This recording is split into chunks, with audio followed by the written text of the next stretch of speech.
பச்சை பயிறு கடையல் ஒரு முறை இப்படி ட்ரை பண்ணி பாருங்கள், அருமையாக இருக்கும். அதுக்கு முதல் நாள் இரவே ஒரு கப் பச்சை பயிரை ஊற வச்சுக்கோங்க.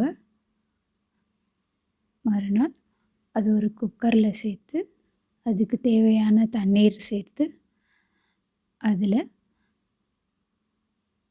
வெங்காயம், பச்சை மிளகாய், ஜீரகம், பூண்டு, கருவேப்பிலையை சேர்த்துக்கோங்க.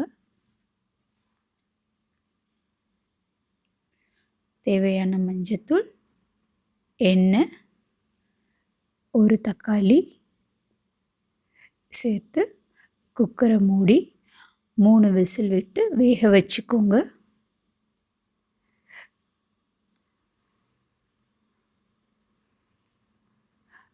ப்ரெஷர் ரிலீஸ் ஆனதும் ஓப்பன் பண்ணி பச்சை பயிரை நல்லா கடைஞ்சிக்கோங்க.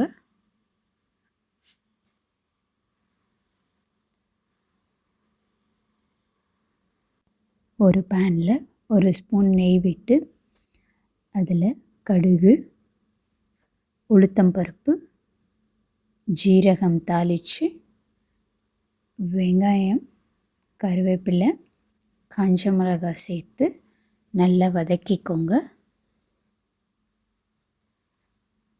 அதில்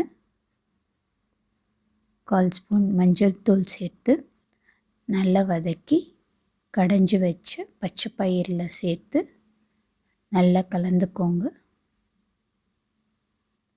இப்போது பச்சை பயிருக்கு தேவையான உப்பு சேர்த்து நல்லா கலந்து ஒரு கொதி வந்ததும்